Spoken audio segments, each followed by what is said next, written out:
The day the aliens arrived started like any other day. The skies were clear over the United Nations Space Defense Headquarters in Geneva. Admiral Samuel Carter sat at his desk reviewing reports when alarms began to sound throughout the building.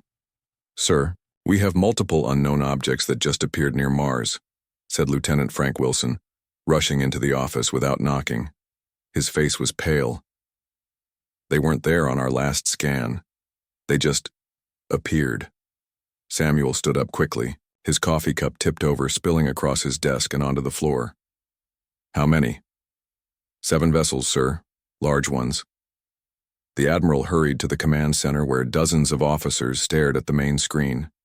The objects were sleek, with smooth, silver hulls that reflected the distant sunlight. They didn't move like any human ship. "Have they made contact?" Samuel asked. "Not yet, sir," replied Communications Officer Olivia Dawson. She pushed her glasses up her nose, hands shaking slightly. "Wait, we're receiving a transmission now."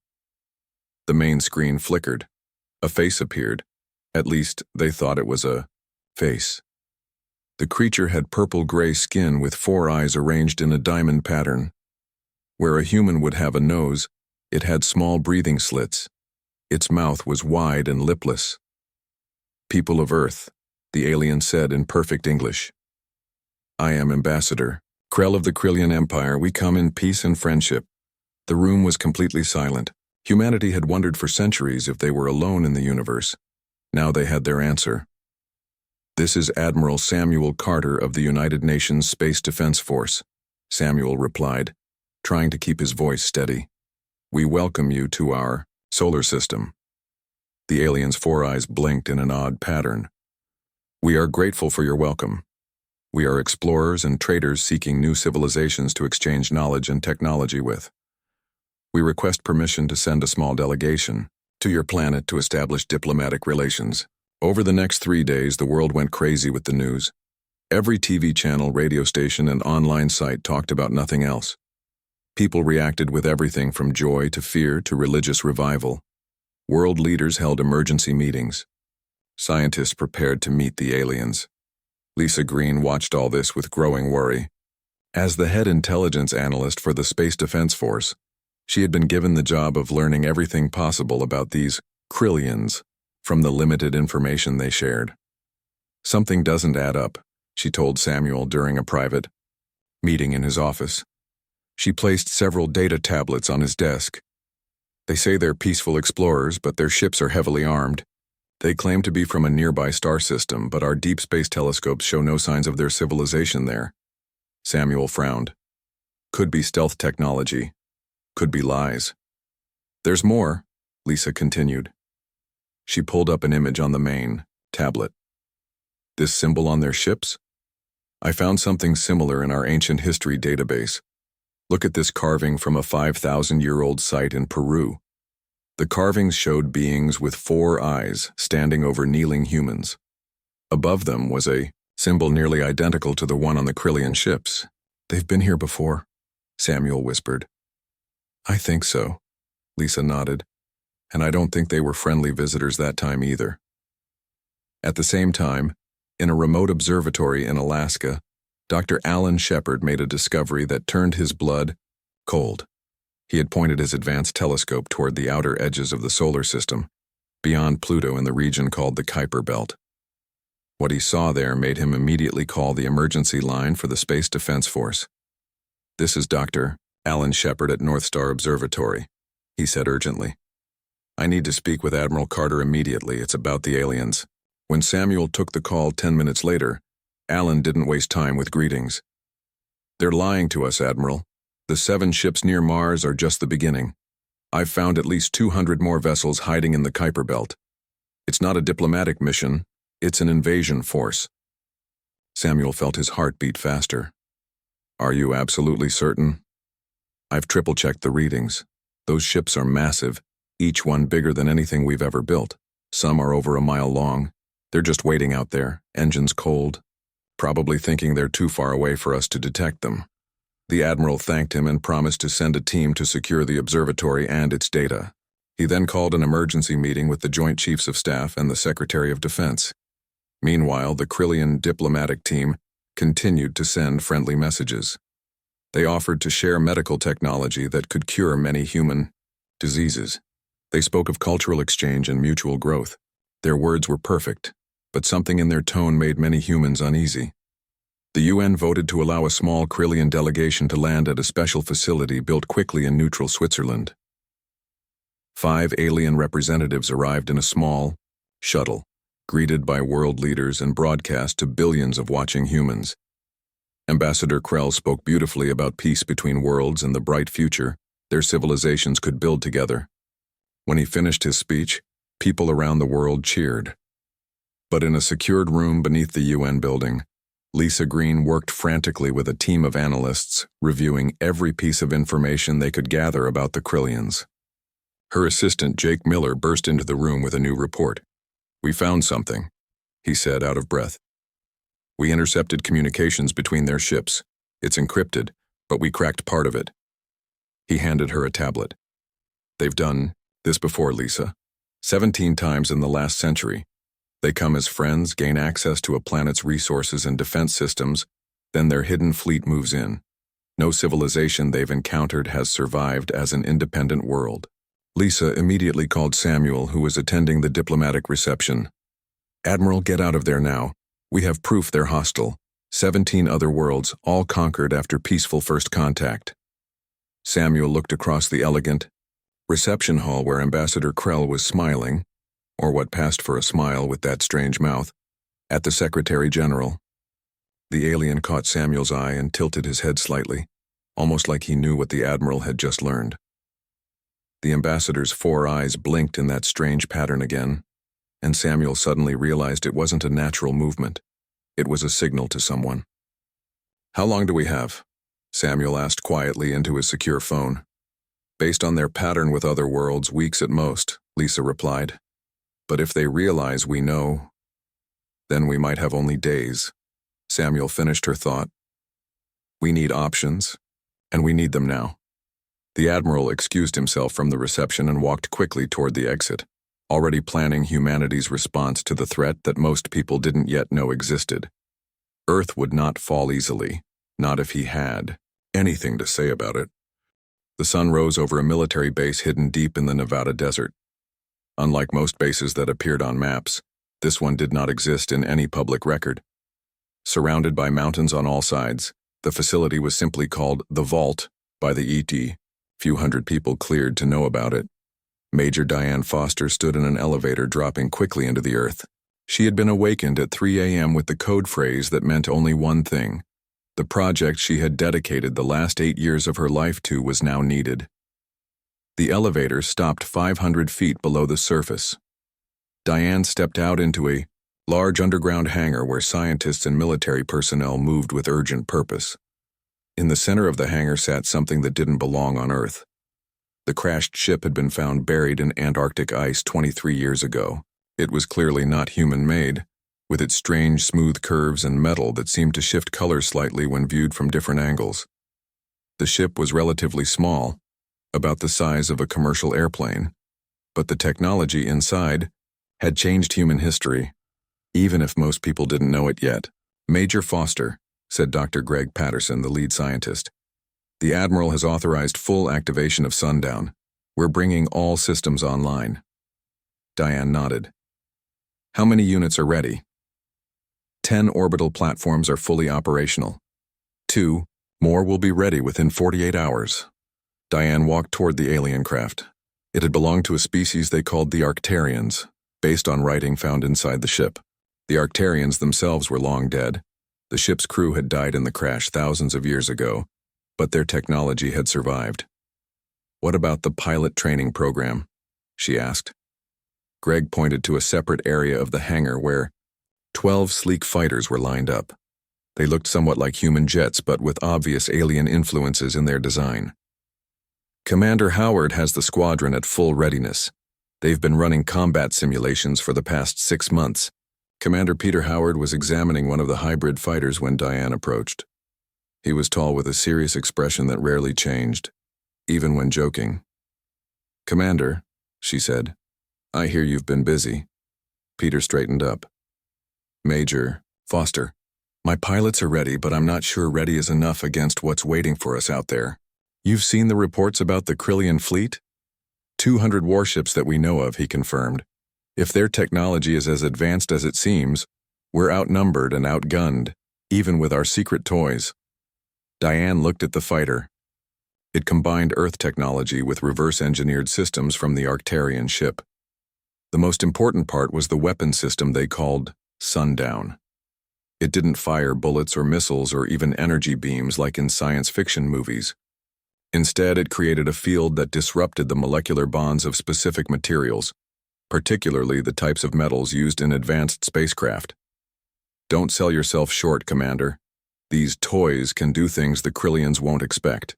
Peter nodded toward the back of the hangar where a large device hummed with power. The communications array is online too. We can block or intercept any signal in the solar system. Good, Diane said. We need every advantage. As they spoke, a technician ran up to them with a tablet. Major Foster, Commander, the ship's AI database just found something important. It recognized the Krillian ships in our scans. This was surprising news. The Arcturian ship's artificial intelligence was limited and damaged, only occasionally providing useful information. What did it find? Peter asked. The Arcturians knew the Krillians. They were enemies, the technician explained, showing them the tablet. The database contains detailed information about Krillian military tactics and technologies from thousands of years ago. Obviously, it's old information, but it might still be useful, Diane finished. Get all of this to analysis immediately. While Earth's hidden defenders prepared their secret weapons, the public diplomatic meetings continued. Ambassador. Krell and his team met with world leaders daily, always smiling their strange smiles and speaking of friendship. In a secure conference room in Washington, D.C., Admiral Samuel Carter briefed the president and key military leaders on what they had learned. The Krillians have begun making requests that sound reasonable on the surface, Samuel explained. They want permission to establish small outposts in remote areas. They're particularly interested in our uranium deposits and other rare earth elements. Mining rights? Asked the Secretary of Defense, looking confused. An advanced spacefaring civilization needs our minerals? It's an excuse, Lisa Green explained, pointing to data on the main screen. The locations they're requesting match key military and communications nodes almost perfectly. If they get these positions, they could disable our global defense networks in minutes. The president looked grim. He was a former Navy officer who understood military strategy. How long until they drop the friendly act? Based on their communications, we've intercepted 3 days at most, Lisa said. Their hidden fleet has begun powering up systems and moving into formation. What are our options? The president asked. General Catherine Morris, the highest-ranking military officer present, spoke up. Conventional forces would be useless against their technology. However, Project Arcturus might give us a fighting chance. Most people in the room looked confused, but the president nodded slowly. Project Arcturus was the code name for the reverse engineering work being done on the alien ship. Only a handful of people knew about it. It's time to bring Major Foster and her team into this, the president said. Get them here immediately. 6 hours later, Diane Foster and Peter Howard stood in the same conference room, explaining the capabilities of the Sundown weapon system and the hybrid fighters to the assembled leaders. The weapon destabilizes molecular bonds in specific advanced alloys, Diane explained. Based on what we've learned from the Arcturian database, Krillian ship hulls are vulnerable to this effect. Can it penetrate their shields? Asked the Secretary of Defense. Yes, Peter said confidently. The Arcturians designed it specifically to bypass defensive fields. The room was silent as everyone considered the implications. Earth had a weapon. That might actually work against the invaders, but only 12 fighters and 10 orbital platforms equipped with it. Not enough for a war, General Morris said, voicing what everyone was thinking. No, Samuel agreed, but perhaps enough for a warning, a demonstration that might make them reconsider. The president nodded slowly. What exactly are you proposing, Admiral? Operation First Warning, Samuel said. We show the Krillians that we know their true intentions, and that we have technology they aren't expecting. We demonstrate the sundown system against one of their unmanned support vessels. Lisa spoke up. Based on what we know of their psychology, from the Arcturian database, the Krillians respect strength and are cautious when facing unknown technology. A demonstration might make them hesitate. And if it doesn't? Asked the president. Peter Howard answered this question. Then we fight with everything we have and hope it's enough. The room fell silent again. The fate of humanity might depend on whether a show of force would deter an empire that had conquered 17 other worlds. Let's do it, the president finally said. We'll invite the Krillian delegation to a special meeting on the International Space Station. While they're there, Commander Howard will lead the demonstration against one of their vessels. Have a message prepared to deliver to their ambassador immediately after. As the meeting ended, Diane caught up with Peter in the hallway. Your pilot's ready for this? Peter's normally serious face showed a hint of a smile. They've been training their whole lives to fly. Now they'll be the first humans to engage an alien ship in combat. They're not just ready, they're eager. Let's hope this demonstration is all we need, Diane said. And if not, Peter replied, we'll give the Krillians a fight they'll never forget. The United Nations building in New York was surrounded by both protesters and supporters of the alien visitors. Some people carried signs welcoming the Krillians to Earth. Others warned of invasion and demanded the aliens leave. Police kept the two groups apart as tension grew with each passing day. Inside the building, in a large meeting room with windows overlooking the city, Ambassador Krell sat across from a team of human negotiators. His 4 eyes blinked in that strange pattern as he spoke. The Krillian Empire wishes to establish research outposts in these locations, he said, pointing to a map displayed on the table. His long purple fingers tapped on spots in North America, Asia, Europe, and Australia. In return, we offer medical technology that will extend human lifespans by 50 years. The human team tried not to show their concern. Each location the alien had selected was suspiciously close to major military installations or communication centers. This was the 3rd meeting this week, and each time the Krillian requests became more specific and more troubling. We appreciate your generous offer, said the lead human negotiator. But these locations are near sensitive areas. Perhaps alternative sites would work better. All 4 of Krell's eyes narrowed slightly. These locations are ideal for our research needs. Surely such a small request can be granted in exchange for technology that will benefit all of humanity. The slight threat in his tone was not missed by anyone in the room. In a small office 3 floors below, John Mitchell listened to the meeting through a secure audio feed. He was a linguist who had studied more than 20 human languages before being assigned to analyze the Krillian language. For weeks, he had been working to understand not just their words, but the subtle meanings behind them. John's desk was covered with notes and tablets. On his computer screen was a real-time translation of communications between the Krillian ships that Lisa Green's team had intercepted.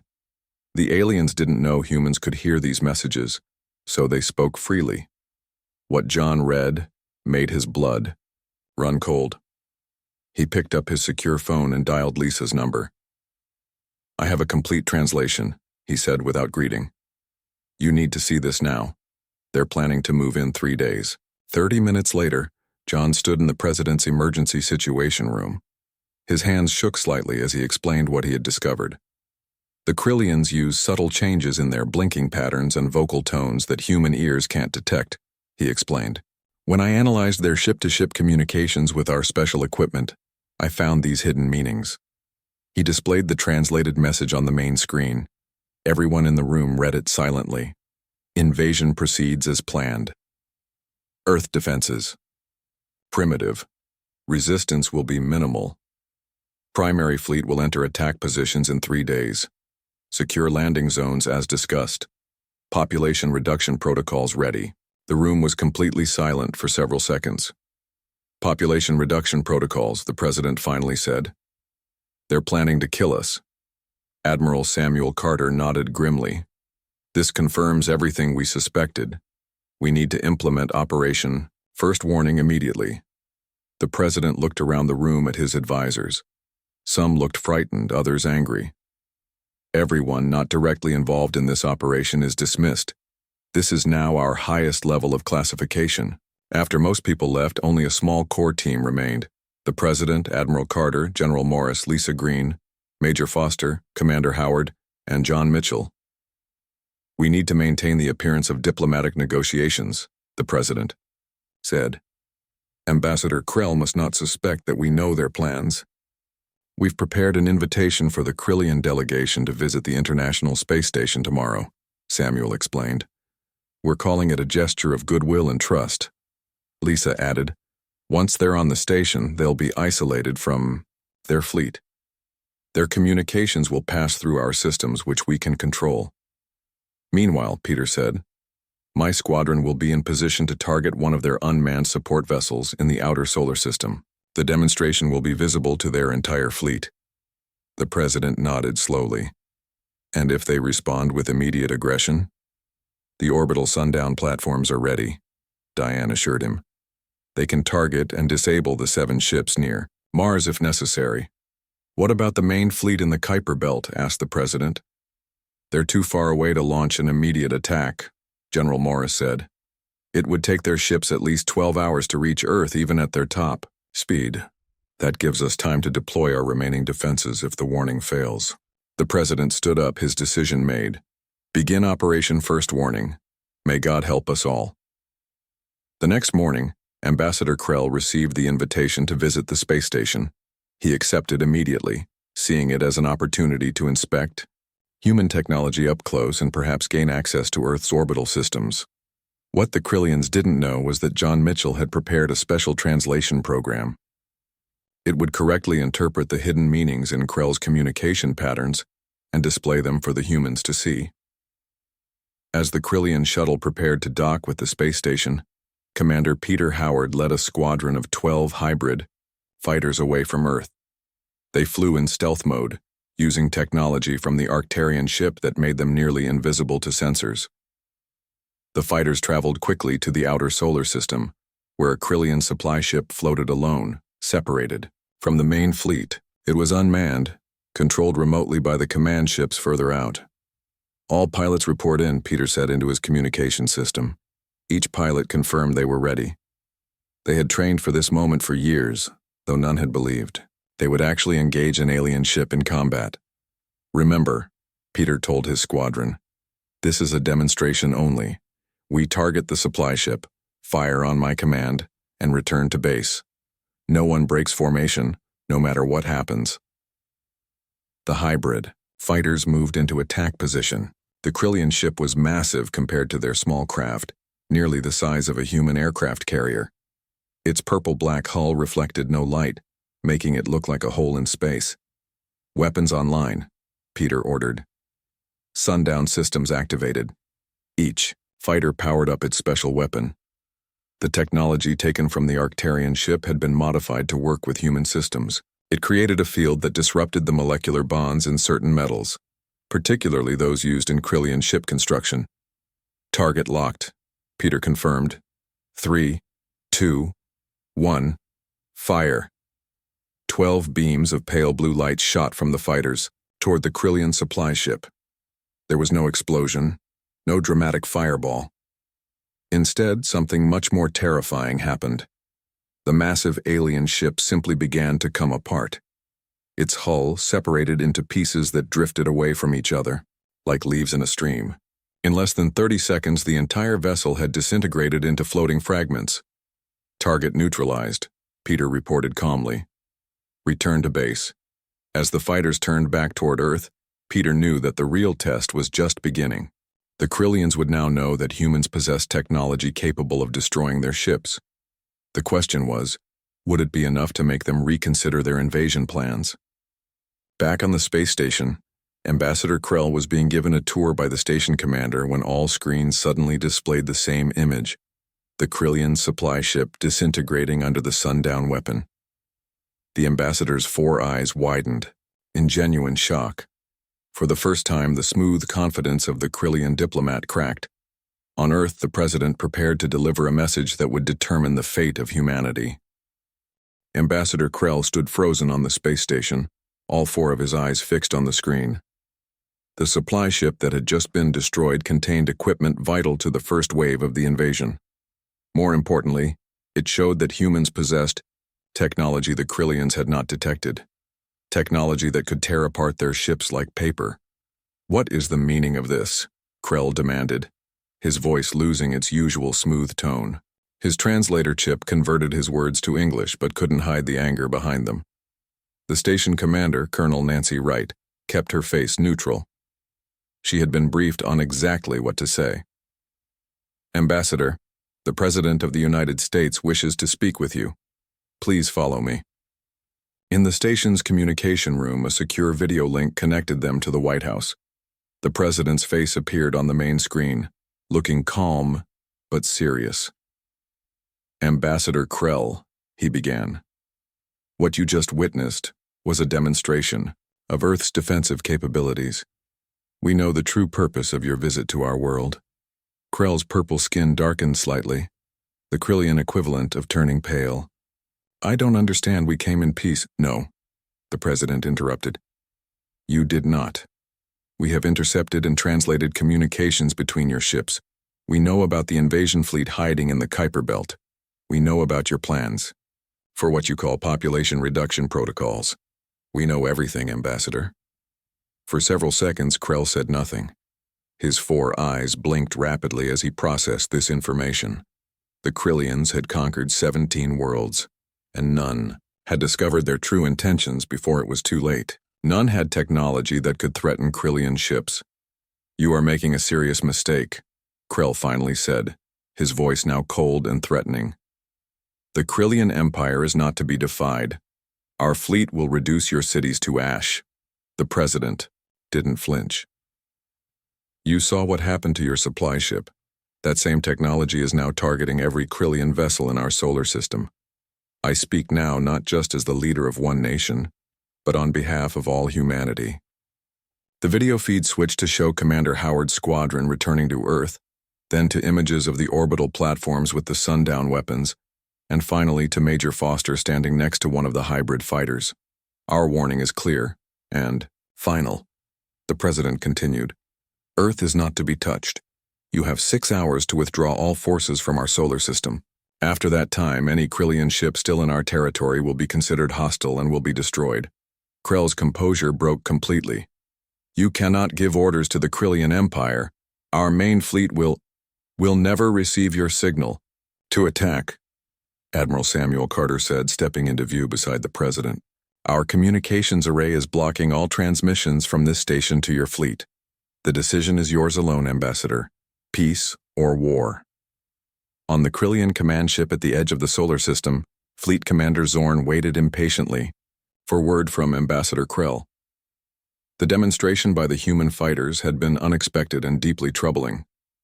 How had such a primitive species developed weapons that could disintegrate Krillian hulls? "Still no communication from the advance team," reported his second-in-command. "Something is blocking our signals." Zorn pounded his fist on the command chair. "Prepare the main fleet for battle formation. If we don't hear from the Ambassador, within 3 hours we attack."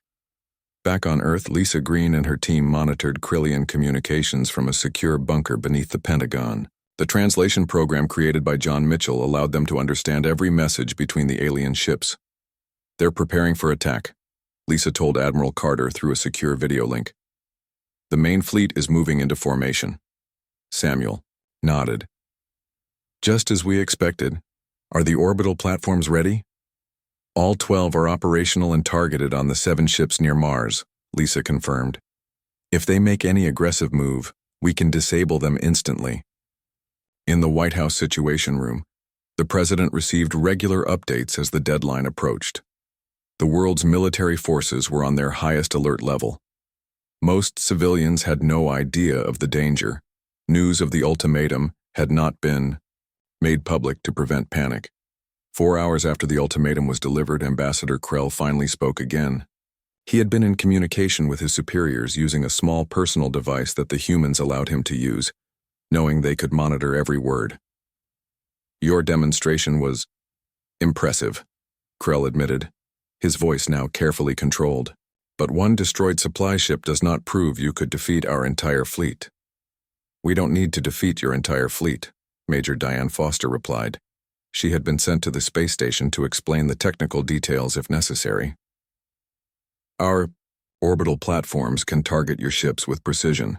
We would suffer losses in a full conflict, yes, but the Krillian Empire would not emerge victorious. Krell's eyes narrowed. You claim to know much about us, human. Then you should know the Empire does not retreat. We know your history, Diane agreed. 17 worlds conquered, none able to resist effectively. But we also know something you don't. She placed a small device on the table between them. It projected a hologram of the Arcturian ship found in Antarctica. We found this 23 years ago, she explained. The Arcturians left us more than just weapons technology. They left detailed records about the Krillian Empire from their war with you thousands of years ago. Your tactics haven't changed much since then. For the first time, genuine fear showed in Krell's eyes. The Arcturians are extinct. We destroyed them. Not all of them, apparently, Diane said. And now their legacy protects Earth. 5 hours after the ultimatum, the Krillian ships near Mars began powering up their engines. On Earth, military commanders watched nervously. Are they preparing to attack or withdraw? Asked the president. Unknown, Samuel answered. But our weapons remain locked on target. In space, Commander Peter Howard led his squadron in a patrol orbit around Earth. The hybrid fighters were fully armed with the sundown weapon. All pilots alert, Peter ordered. We may need to engage at any moment. 5 hours and 50 minutes after the ultimatum, with just 10 minutes remaining before the deadline, the Krillian ships near Mars changed position. They turned away from Earth and began accelerating out of the solar system. They're withdrawing, Lisa Green confirmed, watching the sensor data. The main fleet in the Kuiper Belt is also moving. They're leaving. A cheer erupted in the Situation Room.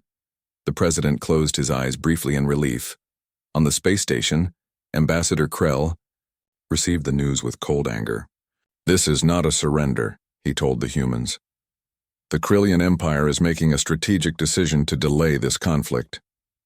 Call it whatever you wish, Colonel Wright replied. But remember what you've seen here today. Earth is not defenseless. Earth is not unprepared. And most importantly, Earth is not to be touched.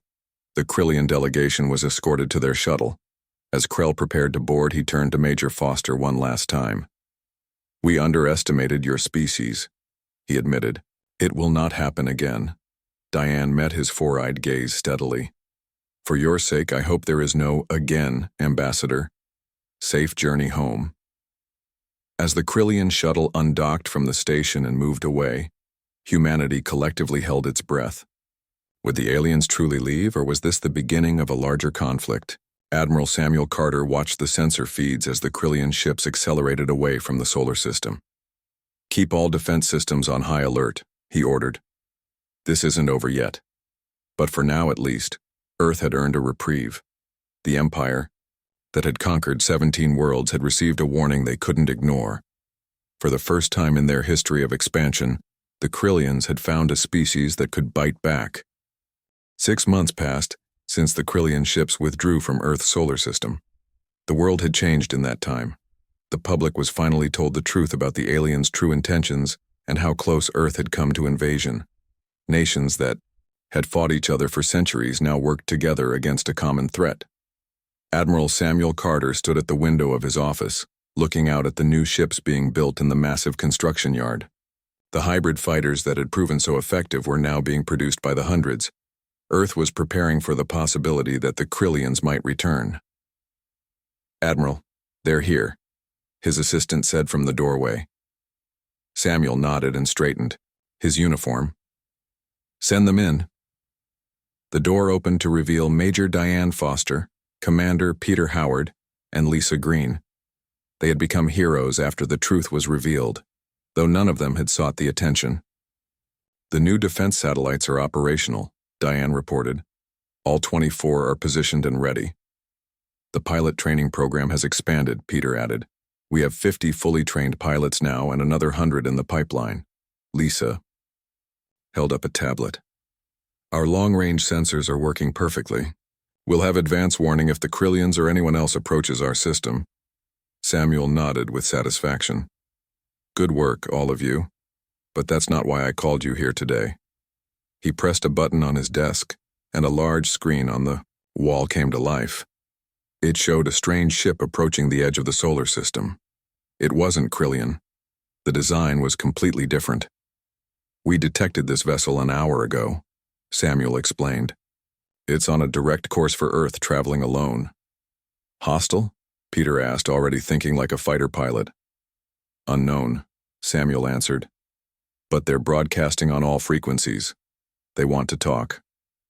4 hours later, the four of them stood on a landing pad at the newly constructed extraterrestrial arrival facility in the Swiss Alps. Armed guards surrounded the area, and hybrid fighters flew overhead. Earth was taking no chances with alien visitors this time. The ship that descended from the clouds was elegant, with flowing lines and a silver-blue color that seemed to shift in the sunlight. It was smaller than the Krillian vessels had been, about the size of a passenger plane. As it landed, everyone tensed. The last time aliens had come to Earth, they had planned to conquer it. Would these visitors be different? A door opened in the side of the ship, and 3 beings emerged. They were tall and slender with pale blue skin and large, gentle eyes. They wore simple white clothing with no visible weapons or armor. I am Teller, the tallest of them said in perfect English. We come from the Galactic Concord. We seek peaceful contact with Earth. Later, in a secure meeting room, Teller explained why they had come. The room was filled with world leaders and military commanders, all listening intently. The Krillian Empire has dominated our region of the galaxy for centuries, Teller said. Many worlds have fallen to them. Those of us who remain free formed the Concord, a loose alliance of independent planets. We lack the military strength to challenge the Krillians directly, but we survive through cooperation and careful diplomacy. And why have you come to Earth? The president asked. Teller's large eyes blinked slowly. Word has spread throughout nearby systems about what happened here. Earth is the first world to successfully drive away a Krillian invasion force. This is unprecedented. The room was silent as everyone absorbed this information. Earth's stand against the Krillians had been noticed by other civilizations. The Krillian Empire's reputation was built on a foundation of invincibility, Teller continued. No one defied them because no one believed it was possible to win. But you proved otherwise. Since your confrontation with them, 3 conquered worlds have risen in rebellion. The Empire is facing resistance for the first time in generations. Dr. Helen Warren, who had been appointed as Earth's first extraterrestrial relations director, leaned forward. Are you suggesting an alliance against the Krillians? We are offering membership in the Galactic Concord, Teller confirmed. Access to trade routes spanning hundreds of worlds, cultural exchange, technological sharing, and yes, mutual defense. Samuel spoke up. The Krillians will return to Earth eventually. They don't strike me as the forgiving type. You are correct, Admiral, Teller agreed. The Empire rarely abandons a target completely, but they are cautious now in a way they have never been before. Your warning stunned them deeply. In the following weeks, Earth's leaders debated the offer from the Galactic Concord. There were concerns and fears, but also excitement about the possibilities.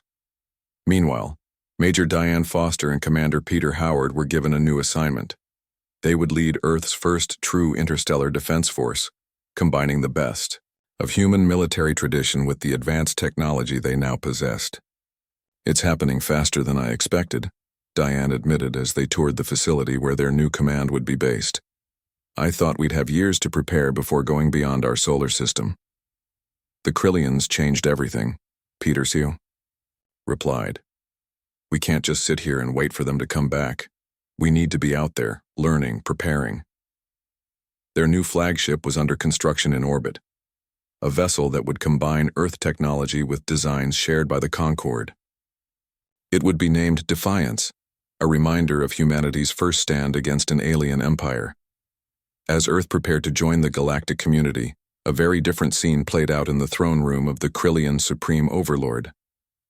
The massive chamber was dark, lit only by pale purple lights that cast long shadows across the floor. Ambassador Krell knelt before his ruler, head bowed in submission. He had been called to explain the failure at Earth, and he expected severe punishment, perhaps even execution. "You let a primitive species defy the Empire," the Supreme Overlord said, his voice cold with anger. "This failure has inspired rebellion across our territories." "The humans possess technology we did not anticipate," Krell replied carefully. "Arctarian weapons we believed had been eliminated centuries ago." The Supreme Overlord leaned forward on his throne. "And now the Concord seeks alliance with them. Our enemies grow stronger while we appear weak." Krell remained silent, knowing any defense he offered would only make his situation worse. "You will return to Earth," the Supreme Overlord declared. Krell looked up in surprise. This was not the punishment he had expected.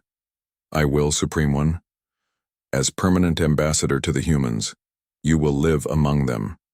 Learn everything about them. Any species that could hide such strength may be hiding more. They are not to be underestimated again." Krell's 4 eyes blinked in dismay. To live among humans, it was perhaps a worse punishment than death for a high-ranking Krillian. "And Krell," the Supreme Overlord added, "remember this. Earth is not to be touched, for now. But the Empire's memory is long. One day we will return, and when that day comes, we will be prepared for whatever surprises they offer." Back on Earth, as night fell over the new extraterrestrial arrival facility, Helen Warren stood with Samuel Carter watching the stars. Somewhere out there, new friends and old enemies waited. "Do you think we're ready for this?" Helen asked. "Taking our place among the stars?" Samuel smiled slightly. "Ready or not, it's happening, but I think we'll do fine. After all, we've already taught one empire that Earth is not to be touched. I'm sure we can make that point again if necessary." Above them, the stars seemed to shine a little brighter, beckoning humanity toward its new future among them.